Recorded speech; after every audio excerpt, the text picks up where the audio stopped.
L'opposant russe Alexeï Navalny, ennemi numéro 1 de Vladimir Poutine, est décédé vendredi 16 février dans la prison de l'Arctique, où depuis 2023 il purgeait une peine de 19 ans de prison. Le 16 février 2024, dans le centre pénitentiaire numéro 3, le prisonnier Navalny a 16 senti mal après une promenade.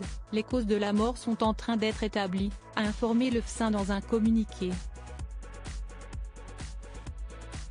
Avant d'ajouter, tous les gestes de réanimation nécessaires ont été pratiqués, mais n'ont pas donné de résultats positifs.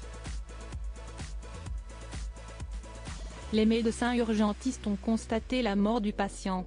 Quelques jours avant sa disparition, le 14 février, à l'occasion de la Saint-Valentin, le dirigeant du parti politique Russie du futur avait adressé un bouleversant message à sa femme, Yulia, sur son compte Instagram.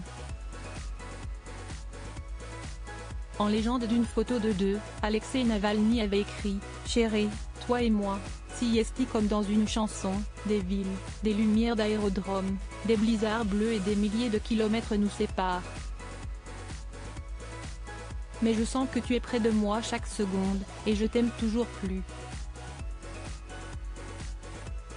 Supérieur à ces tragiques décès de personnalités qui ont marqué l'année 2023, Alexeï Navalny, déjà victime d'une tentative d'assassinat en 2020. Alexeï Navalny avait frôlé la mort après avoir été empoisonné en consommant un thé dans un aéroport. Son état de santé s'était gravement dégradé pendant un vol reliant Tomsk à Moscou.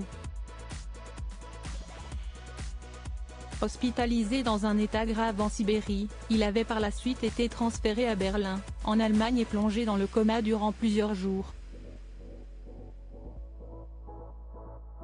Les autorités allemandes avaient entre-temps confirmé que l'opposant russe avait été empoisonné au Novichok, un produit mis au point par l'URSS à des fins militaires. Après 32 jours d'hospitalisation, l'avocat, dont l'état de santé s'était nettement amélioré, avait été autorisé à sortir de l'hôpital le mardi 22 septembre 2020. L'opposant russe revient par la suite en Russie en janvier 2021, où il est arrêté. Au total, ces dernières années, il sera condamné à 3 reprises.